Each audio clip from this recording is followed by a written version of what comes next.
Hey everyone, welcome to Pop XP. And before the show starts, make sure to click that subscribe button and click the bell to get notifications when we go live and we upload awesome new content. And don't forget, if you can, make sure to share our stream on all your social media outlets. We appreciate it, and thanks for helping us grow the Pop XP channel. Ahoy, Mr. Tucci! There goes the bell. Did you get a new bell, or are you just hitting it harder? I'm hitting it harder. Oh, you're hitting it harder. I say. Oh, because we're here. We're here for Monster Island. Yes. For Monster Island. Can you do Boris Karloff? No, I can't. Oh, you can't. But I bet you I could learn it. I could learn it. Oh, I bet. I bet. Give me like an hour after the show tonight. I'll have it for you in the morning.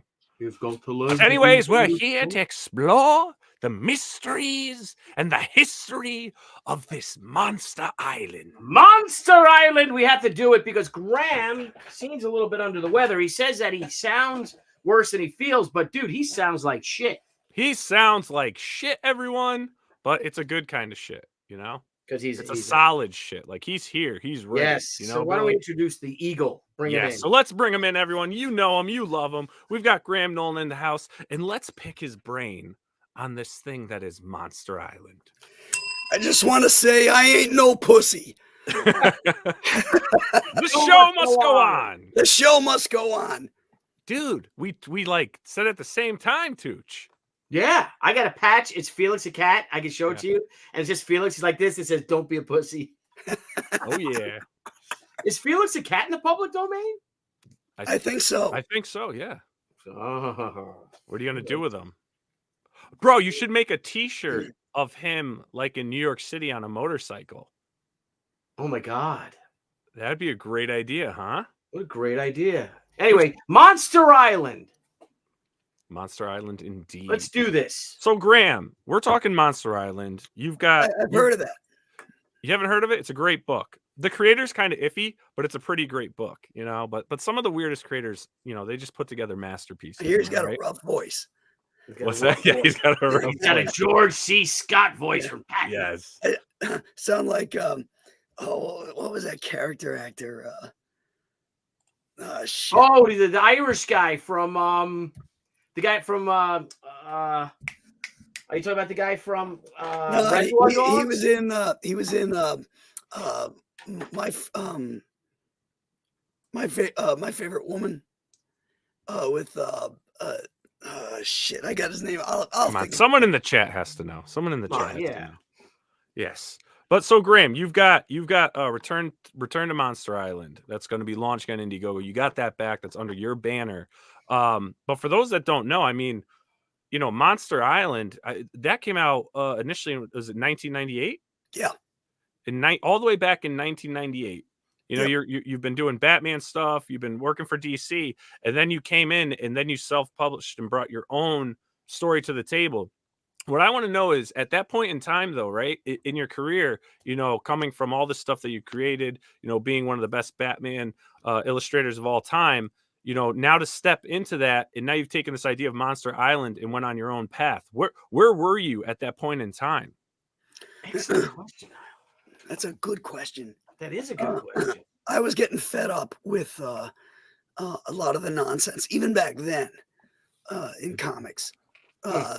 You know, my daughters were young, and I was under contract with DC. And if you're under contract, they sent you everything they published. And I couldn't give my daughters like the comics my mom used to be able to give me. You know, like if I was sick, like now, you know, if I said, "Mom, get me some comics," she'd go out and she could go through the spinner rack, pick up Superman, Batman, Wonder Woman. Well, not Wonder Woman. Green Lantern, whatever. And not have to worry. The only one that gave her pause was Conan, because it had nudity in it and stuff. That's why I wanted it. But I couldn't do that for my kids, because at that point, comics were starting to really get more violent, more sexualized. The women were objectified, and I didn't want that for my girls. So I wanted to write and illustrate an adventure story like the old comic strips where everybody in America used to read. Kids, adults, President of the United States, Franklin D. Roosevelt used to read Terry and the Pirates over the radio to America. And those are the kind of stories I want to tell. All ages without the pejorative term, all ages, meaning talking down. So that was the initial reason why I went ahead and decided to self-publish that. Did you get any flack for doing that? From DC? Yeah. No, actually, I took like a leave of absence for like 6 months to work on it. I had Bane royalties that had come in, so I was able to keep the lights on while I was working on it. That was the first crowdfunded book you ever were a part of, right? Crowdfunding. No, there's no project? crowdfunding in 1998. Oh, 98, but I meant moving forward, this same book though, right? No, Joe Frankenstein. Oh, Joe Frankenstein. I'm sorry. Yeah, that was 2015. Okay. Is Monster Island, if you read it in the order, I thought was that the one we should read first? Like in the Nolan verse. Monster Island is really what kicks off the entire Nolan verse. Okay, that's what I got. Okay. Yep. So what came up with the idea for this? You know, because obviously we know you're a monster guy, right? I mean, you put together some great books now with all your current crowdfunding. What made you come up with the idea for this one? Well, I did want to do superheroes. You know, I'd already been in that waiting pool for a long time.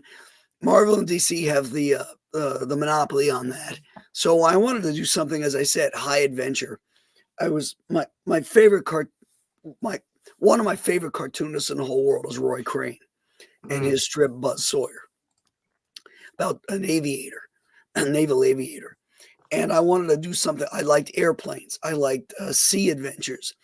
And I liked monster stories.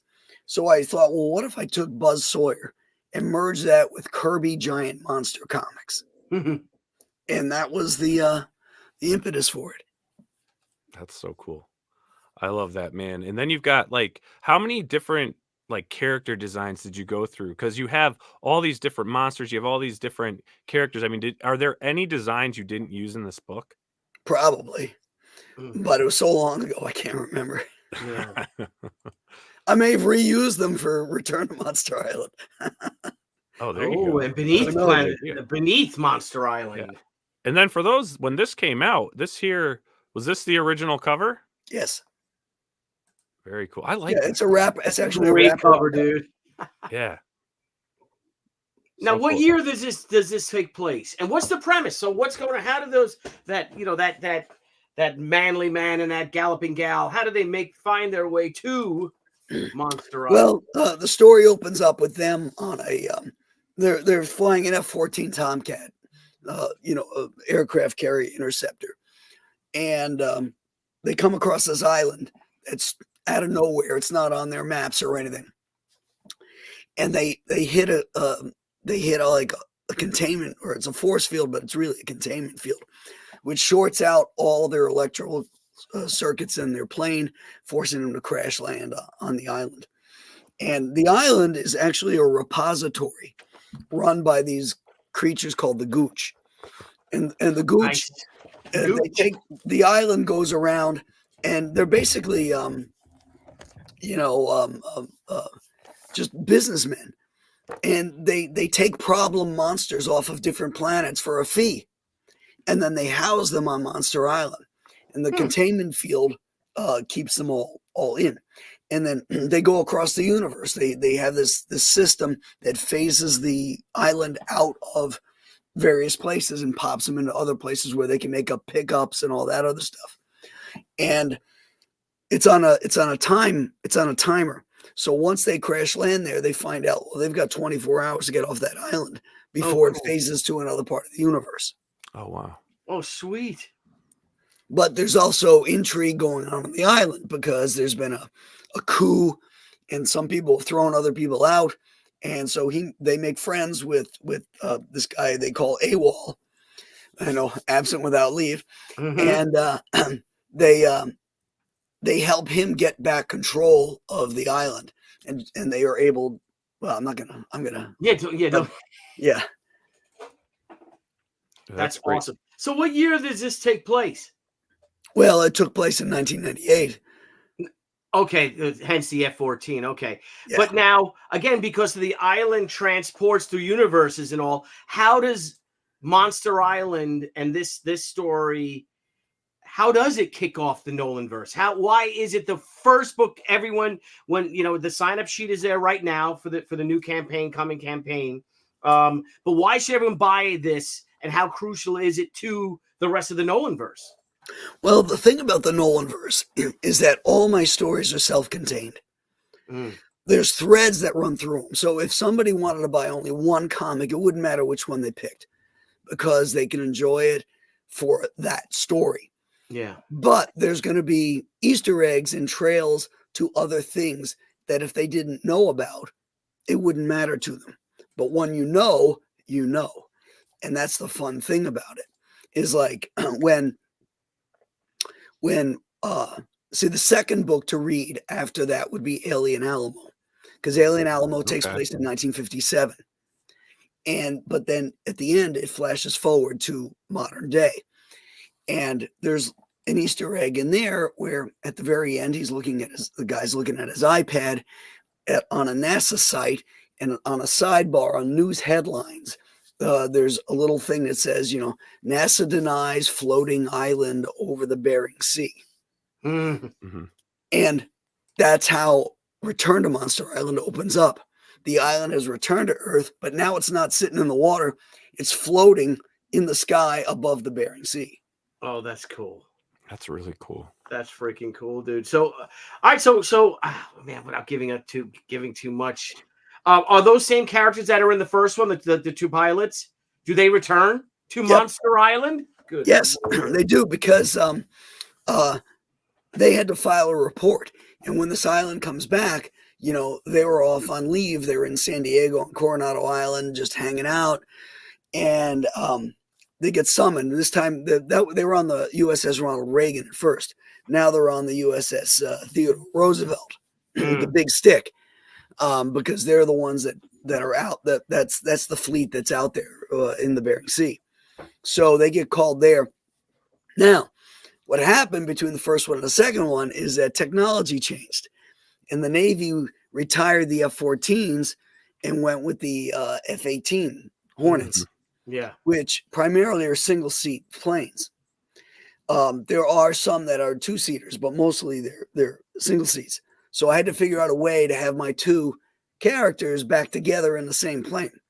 So the Growler, which is a radar jamming plane, is an F-18 with two seats in it.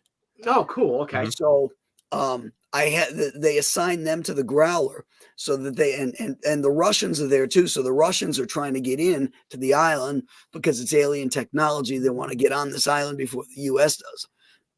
But they knew our heroes had a relationship, so they figured, well, let's get them on site so they can talk to the Gooch and find out what's going on. Right. And so the Russians end up crash landing. Our heroes, they end up getting shot down, and they land on the island. So now our heroes and the Russian pilots are together, and there's all kinds of different dynamics. There's been a takeover on the island. These characters called the Anarchons have taken over, and they're basically hippies. And they don't want the monsters treated badly. Of course. Of course. Yeah. It's pretty funny. Now, with this series that you have, with Monster Island, Return to Monster Island, and all that, I mean, are we going to see any more Monster Island in the future? Yeah, I'm working on Escape from Monster Island. Oh, awesome. It was supposed to be a trilogy. So the third book is Escape from Monster Island. And I've got the plot done for that. I've just posted some designs for some characters in it because actually Mac and Duke have to go to this other planet in this story. And so there's a lot of design work I got to do for it. So, but this one is going to be a lot of fun. I can't wait. I've plotted it out, and I've got these scenes in my head that I just can't wait to lay down on paper. Oh, awesome. Will we be introducing new monsters and stuff that have now been on this island in the lapse of time from Return to Monster Island? Yeah, there's always new monsters showing up, whether it's on the planet or on the island. And then there's old monsters that are going to show up too. That's Monsters what I was that have been gonna ask. named that you'll remember, and you're like, oh, well, there's Horn Dog, or there's a Big Red, or there's because the monsters don't have names, but our pilots gave them names. Mm-hmm. So That's all I love. So will any of the monsters that might have been in previously published Nolan verse books, Compass Comics book, make an appearance in Return to Monster Island? you mean Escape from Monster Island? Escape from Monster. Yes. A couple cameos, huh? Yeah. There we go. And the Gooch are there, and Rooster, and all the other characters that you saw too. The Russians are gone. They got off.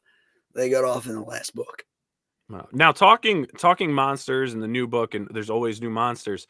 What is your creative process when you're coming up with this? Like, do you write out like, all right, these are the type of monsters I want, like a flying monster, a strong, like, how do you go about? Do you just sit there and just draw monsters and figure out what you want to do? Yeah, I mean, I start with a plot, and I plot out the sequences, and when a monster shows up, I just write in there, monster shows up, and depending on what I need that monster to do in that sequence, I might design him, let's say they're on the top of a cliff, and I might need a flying monster for that. Mm-hmm. If they're in a swamp, I might need a muck monster, that type of stuff. Yeah. And I just create it based on the need of the story. Okay. But now when you go about creating them though, do you research different things? Do you look at like different animal species, stuff to get like inspiration of adding, new features to these monsters to make them very unique? Yeah, well, since it was based on Kirby monsters, I'm trying to keep that feel. So I'll look back at Tales of Suspense and Tales to Astonish and Amazing Fantasy, all those old, Atlas, pre-hero monster books, and see various kind of monsters, and then, to inspire me, and then I'll go on and create my own. I even have them wearing underwear in places, and the characters have to reference it. That's great. Yeah, because I was like, even as a kid, I'm like, why is that monster wearing underwear? Yeah. In those old comics. So I have them wearing it, and the people are like, is that monster wearing? Yeah, he is. That's awesome. Which monsters do you remember growing up that had underwear on? Every Kirby monster. All the Kirby ones had underwear. Yeah, that's right. Yeah. So who's the biggest monster on Monster Island? Now that the Russians are gone. You. I don't know. I never thought about it. The biggest one is the biggest one that I need. That'll be the big one. Mm-hmm. That's fantastic. So when are we launching, Graham? I saw that I got the notification that we have a launch date. Yep. For the campaign. Tell February us about 7th. that. What? February 7th. February 7th. Yep. It launches, and the emailing list is up. I actually have the email list. It's pinned to the top of the live chat. So if anyone hasn't done that yet, click that and head on over. It's going to bring you on over to INDIEGOGO, where you can then check it out, read a little synopsis, check out some images. I mean, the interiors are great. The first time we ever had Graham on this channel was for his Monster Island Kickstarter that he did a few years back. And I mean, I backed that campaign, obviously. And it was such a cool book because it was, I have a 17. You broke up, buddy. You broke up. Can you hear me, guys? Am I breaking up? Yeah, you were breaking up when you had the book up by you. Yeah, maybe you're covering your face with the book. So anyways, I mean, it's 11 by 17 book, but it was awesome because of how detailed everything was. And when you check out these interiors, I mean, Graham, we all know you're an incredible artist, but like, it's just so hard to show through the camera. That book is like the IDW artist book. Yeah. That's shot from the original artwork. Yeah, it's awesome because you can just see, everything that you put into it in all the work. I mean, it's so cool. And then in the book here too, I mean, you've got previews of Return of Monster Island in here, which was just great. But I just love, will we get any type of form factor, which is why I'm showing this? Are you looking at doing a hardcover 11 by 17 or anything of your, you know, your production art basically? For Return? Yes. Yeah. No, because Return was done digitally.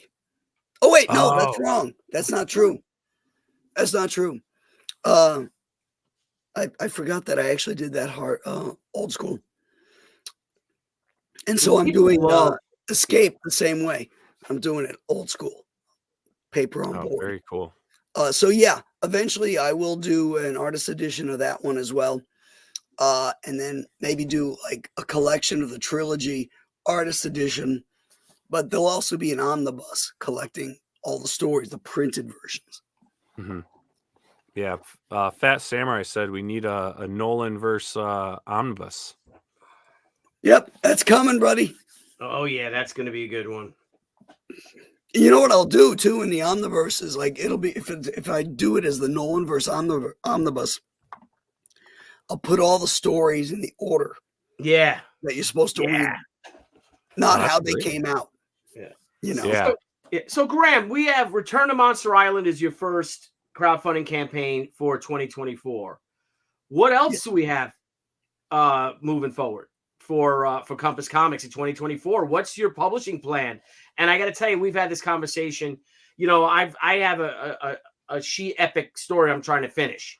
I love how you self-contain these stories and you can introduce a new title or a sequel to a previous title every time.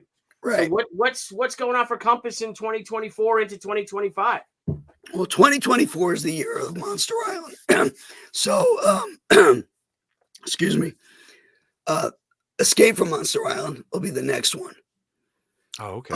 So that will those two campaigns, because there'll be Monster Island, Return to Monster Island, which are all part of the same campaign, and then Escape, which will hopefully get done before the end of this year. Nice. But you will launch it before the end of the year? Are you going to launch another campaign in the fall? Oh yeah, yeah. Like Escape will launch probably in I think in July. Okay. Oh, cool. awesome. Yeah. Well, that'll be cool. And we're not entertaining the idea of Beneath Monster Island and Conquest of Monster Island, Battle for Monster Island. It's just perfect, dude. I know. Anything's possible, right, brother? That's right. Well, you know, you got the arc of this trilogy, right? So I mean, you can always do a whole. You could even probably do prints, like a special print, the Beneath Monster Island print, like a cover, like a movie, like an homage. Yeah, but and then Escape from Escape's already being done. Conquest of Monster Island, you know. Battle for Monster Island would be cheaper because the budget isn't as big, like the budget is smaller. Oh yeah, yeah. The last one's published on newsprint. Yeah. But you can make. I don't know, guys. Would you like a cover I would love a print like that, you know, or even like just cool I don't know what. No, make it like an actual official movie size poster. Yeah, that's really expensive, though. Right? Oh, shush. You don't know about self-publishing. Well, you can fold it because movie posters were folded. So True. you can fold that. You could fold it, yeah. And again, I love it that, like I said, the quality gets, you know, the first one's beautifully painted, and the last one is just like, you know, like they use photos, you know. Yeah. But you can do cool like ads, like the ads in the back of comics, which Escape from Monster Island masks. Yeah, right. You remember the ads for the comic, like Mr. Hyde, you know? Oh yeah, those cool rubber masks or something, and you make a mock ad or something. I mean, I know Page Don Post presents. Don Post. Yes. Yeah, Don Post. I was trying to think of the name. Monster Island, man. Cool, that could be a cool April Fool's 24-hour thing to get. Like it's just a sheet. It's like a mini print or something, but it's the Escape from Monster Island ad. Don Post presents, and you get the various masks or something. I did a goofball ad like that for Two-Fisted Manly Tales, where Captain Compass. I saw this ad with Captain Marvel for one one technology magazine for a subscription, and I took the very copy that they had and rewrote it in the same vein, and I changed Captain Marvel to be Captain Compass, and it's freaking hysterical. It says, "Don't be a sissy," you know. Nice. Hey, SDA asks, he wants a logo T-shirt from everyone. Don't you have a Compass Comics T-shirt?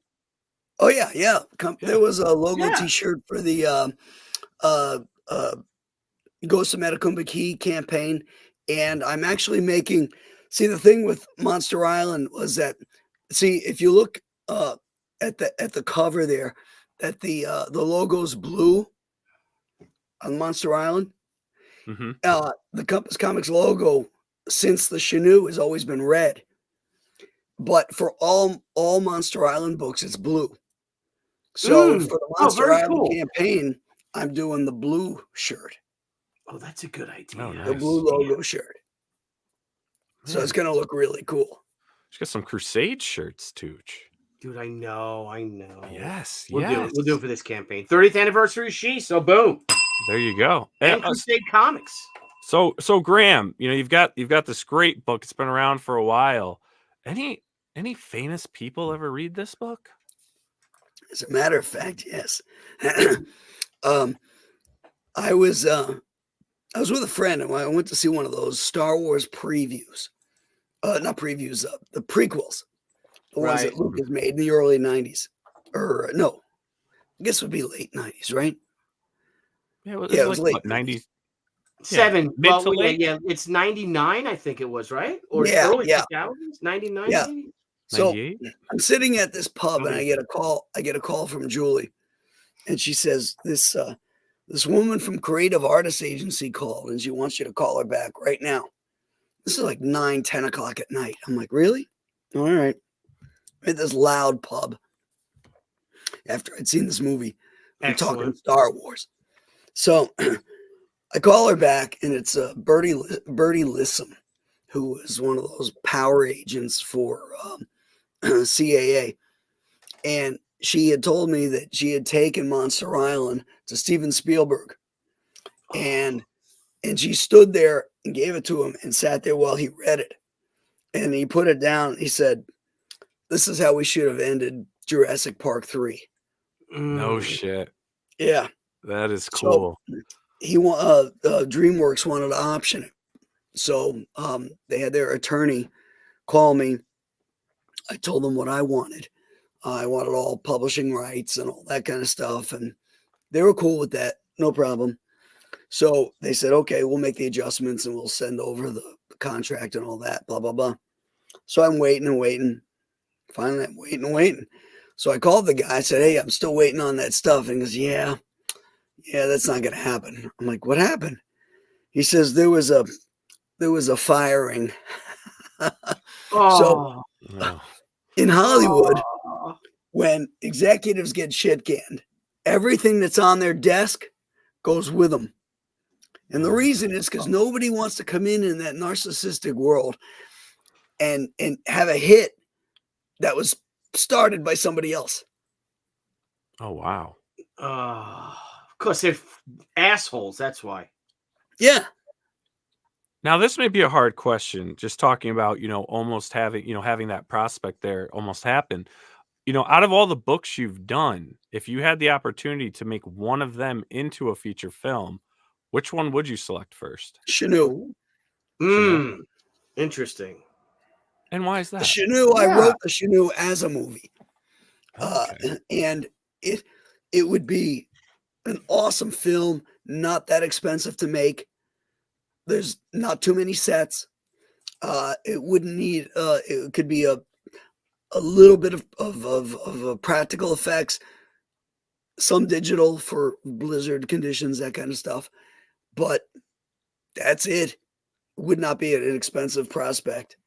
And horror always does well. Horror, and it's a great horror. Great, you don't need a big claustrophobic you terror. need stars, right? Yeah. Yeah, it's claustrophobic terror. That would be awesome. Have you ever fantasized about your dream cast for that? No. No.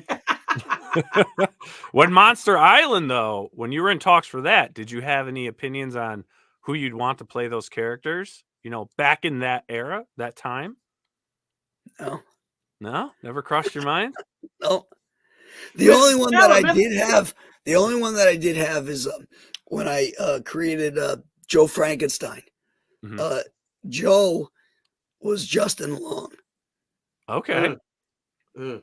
but now he's I too old. Yeah. He's It's too old to hard play. to do that. Oh, Yeah, 'cause- movie magic. They could make them young. You Yeah. got like 30-year-olds playing 13-year-olds and all that stuff. yeah, we Yeah, even they could hire, some other 17-year-old kid. yeah, Yeah. because it's tough to do that because even like with us with She Scout, like, all right, let's cast the She movie. Like, I don't know. Oh, I yeah. don't know. I'm like, well, what? It's like you're on. All right, so which characters are we casting? What's the theme? We Right. gotta know what it's about. How are we See, the doing? problem is Depends if on the they have director. me, if they want me to cast the movie, the actors I pick are all dead. So Yeah. Right. We got a super chat here from Neon Knight Rider who says, "What's better, Dick Tracy or the Spirit?" the movies. I don't Yeah, know. with a Let's just go. character? Which character's better, Dick Tracy or the Spirit?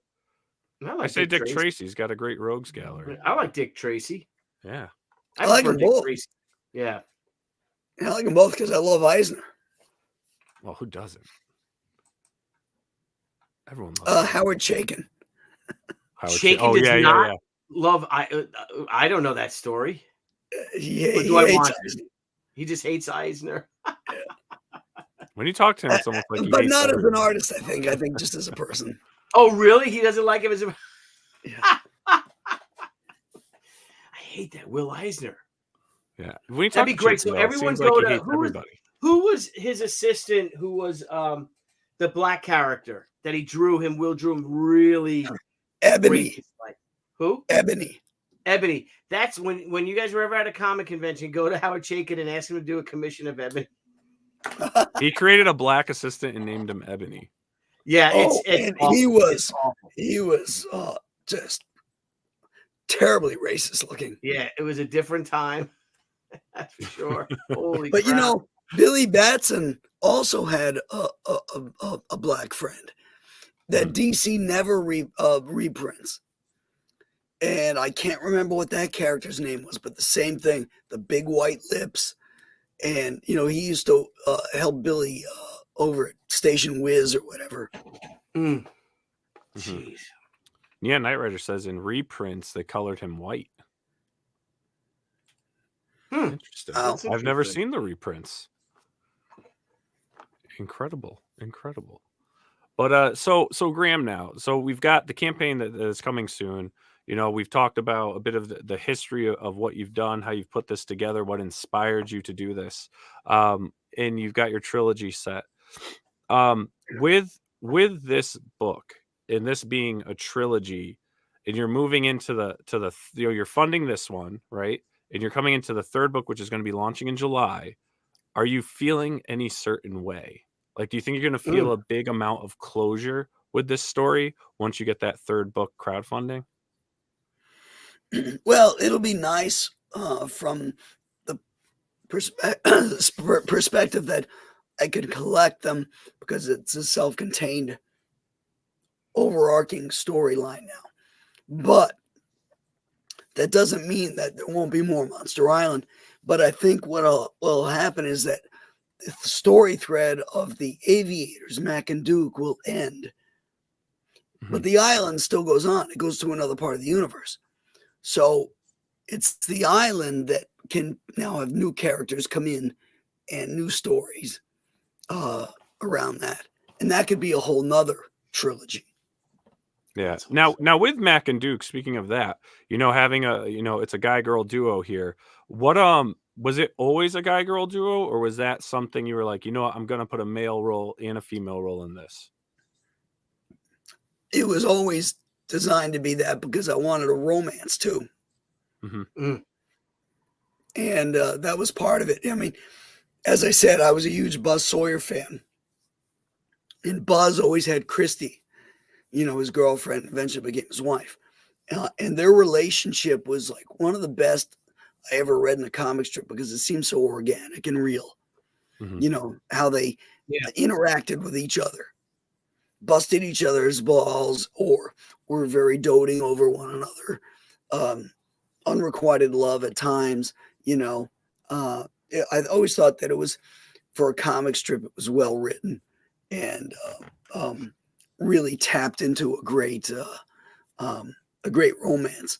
And so I wanted that too Mhm. in the story. So I needed a female as the Rio on the F-14, Okay, as the cool. radar intercept officer. Yeah. Right. Yeah. Yeah. The Rio. Yeah. She would be Now, the pilot. and with your campaign, I don't with the book. I'm assuming you have the original art for this book. Do you sell your original art? Do you ever put that up for auction?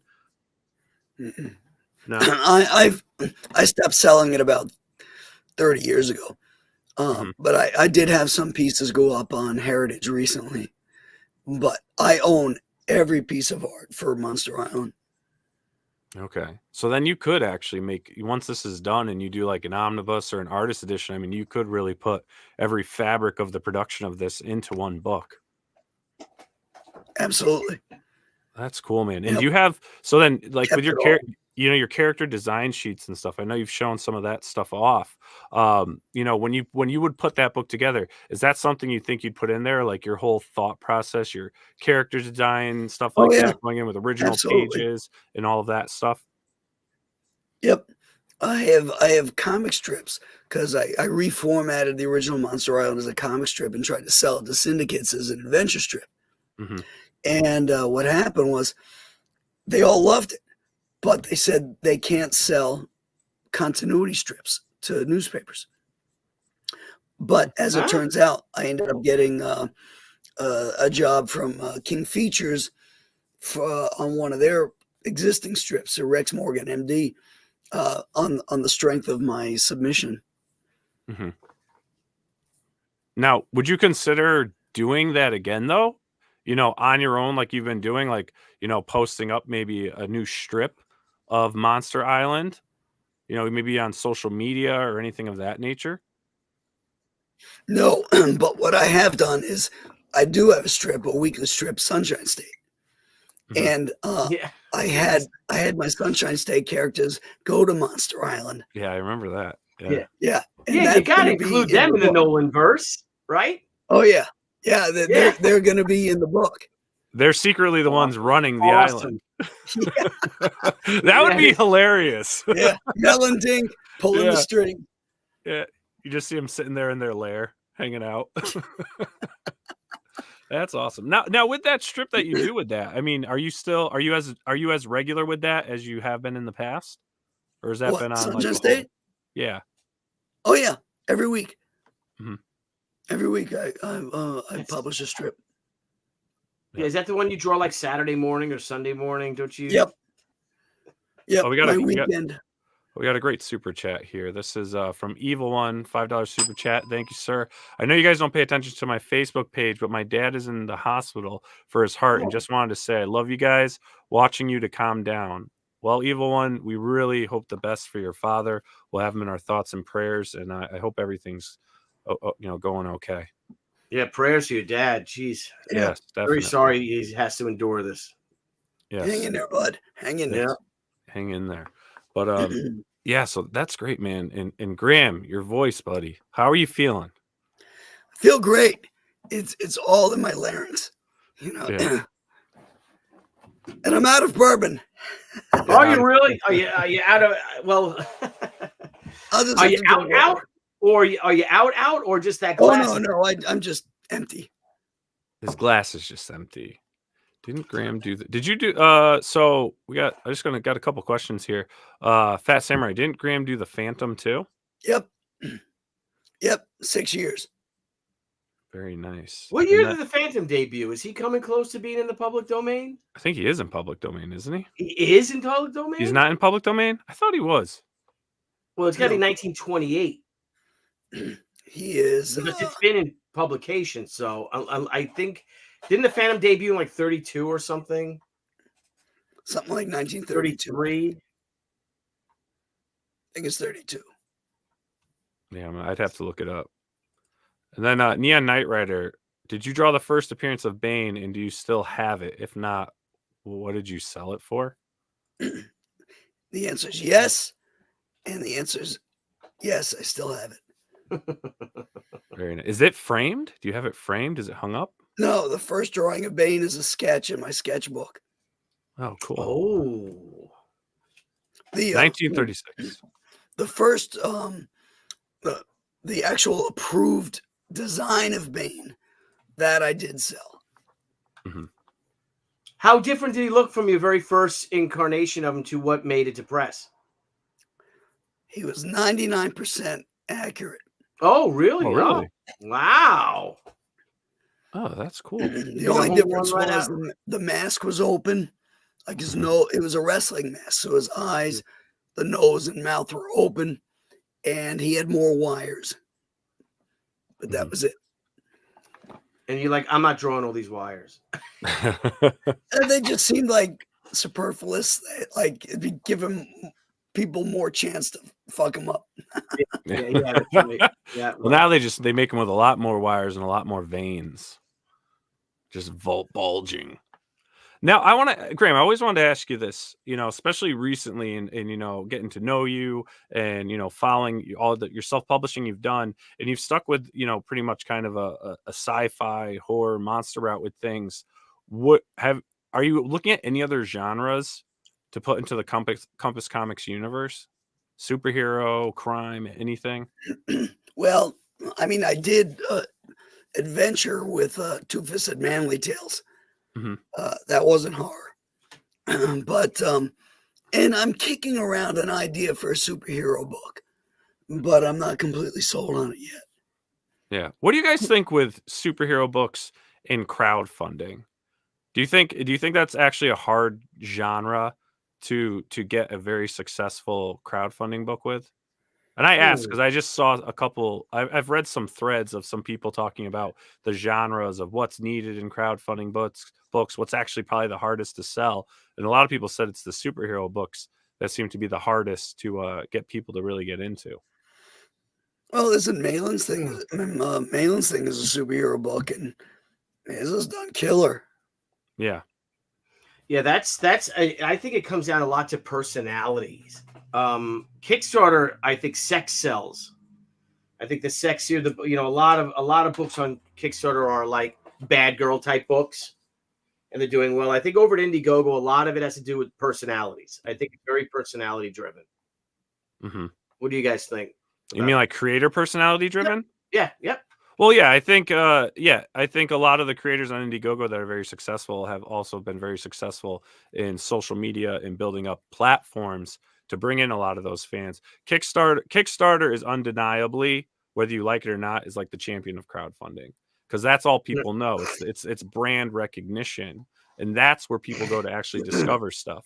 Indiegogo is a good platform with people I think that already have established fan bases and have done a lot to build up a fan base. Because if you're new and you just go to Indiegogo, you're not going to be that successful. If you just look at the campaigns, and I study this stuff, if you look at the campaigns, they're just not that successful on their own. Whereas Kickstarter has the culture, probably tenfold of what Indiegogo has. You can actually just literally start from nothing, throw a book up there, and potentially do $5 or $10 grand. Yeah. That makes sense. Yeah, it's just it's a brand recognition. It's the power of branding. I think you're right. And then you get like Boom Studios and now all these other publishers. They're not going on there to crowdfund. They're going on there to just sell to another consumer. They don't need to fund. So when you see those names coming in and their massive fan bases start coming in and looking at the books, it's great. Now, if Indiegogo could get that, then I think you would actually start bringing in a new culture into the Indiegogo arena. Yeah. So are you any plans? I know you're doing this Indiegogo on the 7th. You're going to launch it. Are you thinking about will you be bringing the new campaign to other platforms? Probably not. No, huh? Keep Probably it simple, not. stupid. It's a lot of work. I know. Yeah.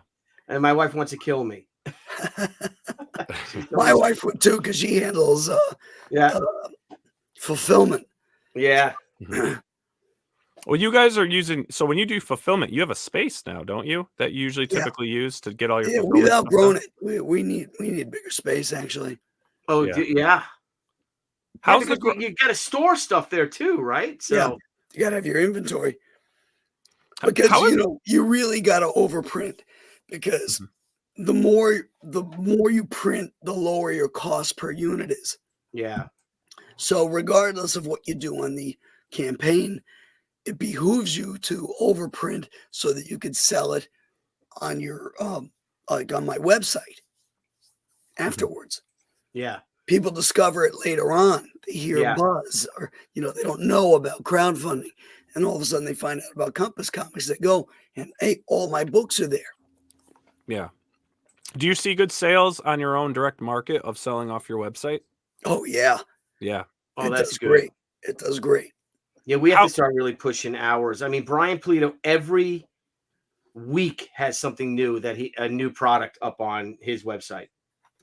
Well, I really do. And I've said this to you, Billy. I'm like, everyone, I think once they get to a certain point, should just take a couple hours, go through, Coffin back. Comics, social media and all the videos and stuff they do.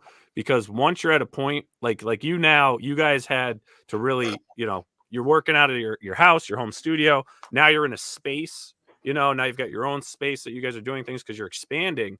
And now you've got the opportunity to do those, get tables set up, displays set up, walk people through everything that's going on. Like that's the next level of this type of production, is once you start getting a warehouse and you have a space, you can set up some tables, put some nice tablecloths on them, get books up on book displays. You could do like a whole live walkthrough of what you guys have going on. And that's where I think like Polito's killed it.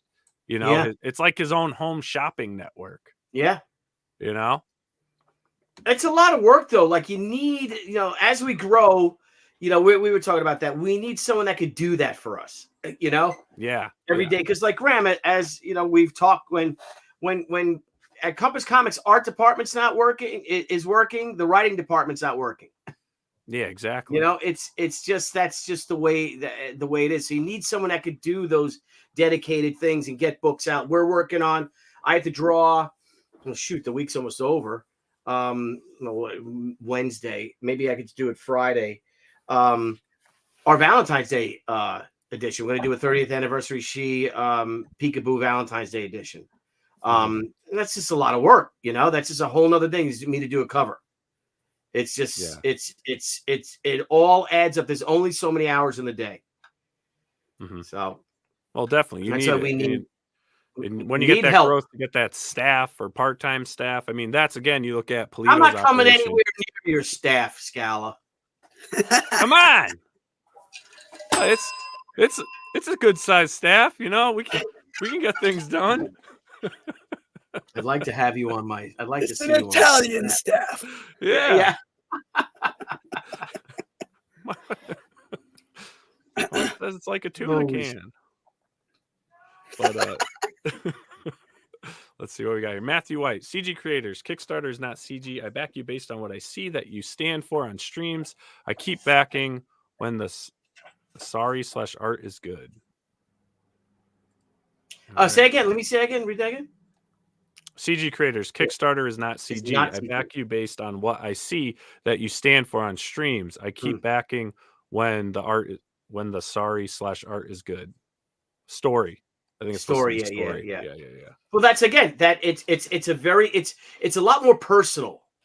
Indiegogo. It seems like a lot of the CG fans, we're a community, and they love to support one another. They love to support us. My son is calling me. Hang on. It's got to be a reason. Let me just mute. Sorry. Yeah, no worries.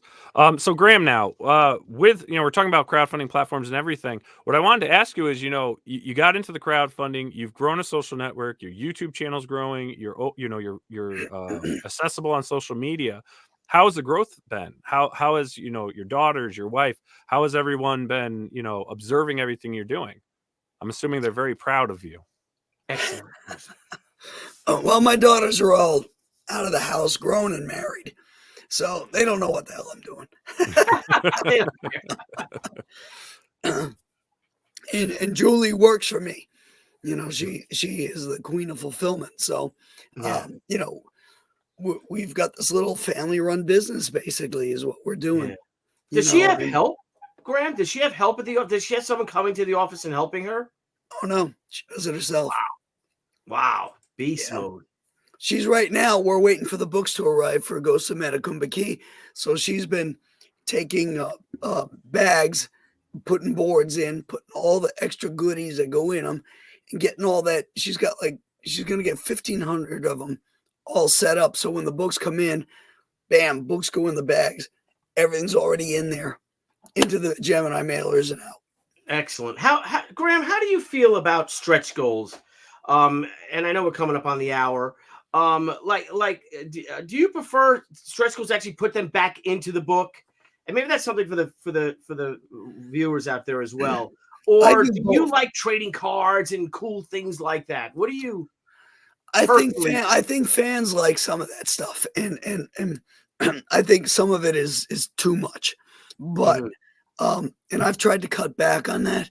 But one thing that I do for every campaign, because we're pushing books, and I do a bookmark for every one of my campaigns. It's the first thing I draw after the concept and the cover is done. Is I do a bookmark because I love those. They're useful. They can stick those in the books, you know. Yeah. Trading cards, I think, are cool, like for signups, you know, as an incentive for sign up. I do that. But then other things that I do is that, you know, I add upgraded paper or an embossment on a cover or a spot UV, add extra content, you know, that kind of stuff. Yeah. Because there's people that like content and there's people that like tchotchkes. Yeah. I love the bookmarks. I love when there's a bookmark in a campaign because I'm always doing so much research and reading for things that, you know, I don't actually put them in the book that I've, you know, crowdfunded and got. Well, yeah, I use that, but I've got like all my books in my library here and everything, you know, there's all those campaign bookmarks go to good use. So like, I love when there's a bookmark in it. You can't have too many bookmarks. No, you can't. Yeah. Okay, that's a good thing to know because I'm kind of asking that for myself for our next campaign because this one has a sewn-in bookmark that was a stretch goal. And oh yeah, well that's beautiful on a hardcover book. Yeah, and that's another hardcover, and that's going to be you're doing hardcover for the year. You're doing some premium books with the these recent campaigns. And that's the last one. We did these specialty books, but for us going forward, we're going to do 3 new campaigns, maybe 4 because I want to do the zombies. So we'll probably do 4 this year. We'll see. They're all going to be, comic, original graphic novels. And one of them is the Zombie Sama book, which is already done. But I have to launch She Gatecrasher first. But they won't have bookmarks in them. They won't be oversized, omnibus-sized books. But bookmark is very interesting. Yes. And you do a dedicated bookmark for it, Graham. Yep. Now, do you ever sell that art? I know you don't sell your pages and stuff, but do you sell the... Maybe make that a level is to buy the original bookmark. Those are all done digitally. Oh, are they? Okay. Okay. What's your digital tool of choice? Are you on the iPad, Wacom? What do you? iPad. I use Procreate. Yes, I love Procreate. She got a sponsor. Don't we all? Oh, hang on. I see what you did there. Yes. Thank you. I wish my wife did, but anyways. Hey Graham, we know. Okay, so we know that you are on. You have your weekly show Wednesday evenings. You are on the Kings. You're on the Bros. You live appearances. When will people see Graham Nolan in 2024? Any plans for conventions? When will you grace the world with your presence? I'll be dead by March, so.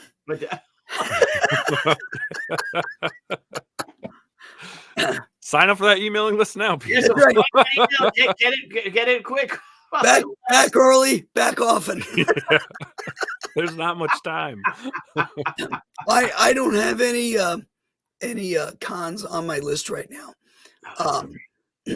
I just, I don't know what my schedule is going to be. and I'm trying to focus on my publishing end of things. I mean, I definitely want to do Garden State again. Are Yeah. you doing Terrificon? I don't know. We don't know. It depends if Matthew is moving into college, the Penn State, that weekend. Okay. Last year it was the same weekend, the way it falls. So we have to see when it is. If he does, and we won't know until until a few months, we won't know. But Okay. Hopefully Those are my the two week favorite before. shows. I mean, I really like to do Garden State and Terrificon. I know you won't be at Garden State. Yeah, that's when my son graduates. So Yeah. it's like, Your son is killing you. I know. Oh, you have no I know. idea killing him, especially with wrestling. He's killing us like you don't know. Like I said, the stress is nuts. It's just, it's just holy shit, man. We can't wait for it to be over. I hope it's over. Hopefully it's going to be over the end of February, it states. Right. Okay. But man, it's real stressful. But again, I know I'm heartbroken to be missing Garden State because Saturday's his graduation, so I can't even go out like Friday to dinner or something and then just come home. It's just not in the cards, brother. Sucks. Yeah. Now, are you gonna try to do Terrificon this year, Graham? I haven't talked to Mitch, but I do like to do that show, so possibly.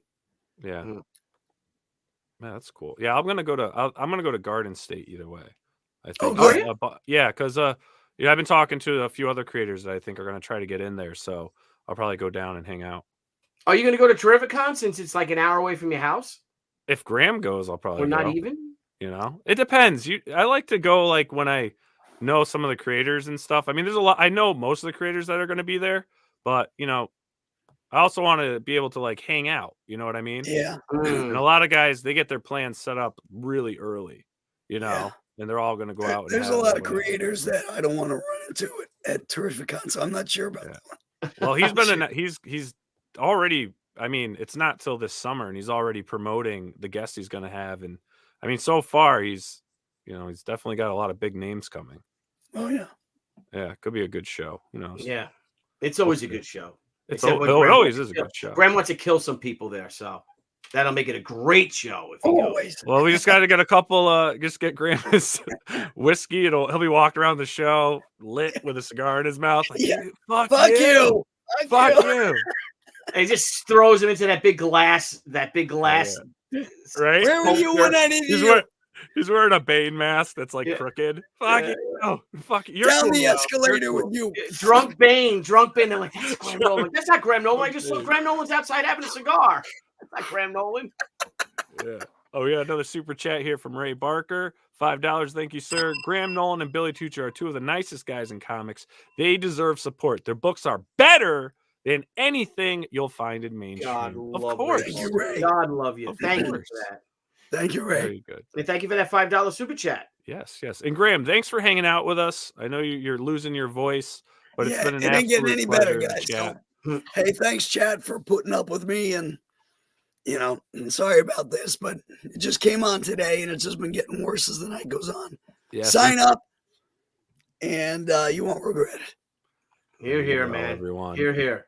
All right. Great luck with the campaign. Thanks, May guys. this be your biggest campaign ever. Return to Monster Island, launching on February the 7th. Is that a King's Night? Is that a Monday or what's the date? Oh yeah, where are you going to be launching? It's a Wednesday. Well, I'm going to launch Wednesday on your channel. always launch on my channel at first. And if Ethan wants to pick up the reins, then we'll move over to his channel afterwards. That's great. Well, you gonna invite any of your But I pals? don't put any pressure, I mean, Yeah, you gonna invite any of your buddies He gives on enough to of his pop time. in and say hello? What's that? You gonna invite any of your buddies to pop in and say hello on your stream? Your I live might. launch I stream? might. Well, if he wants to That's a sell good idea. books, I don't know. Does he really want you guys on there? I don't know. I guess it's a tough Graham call, launch. right?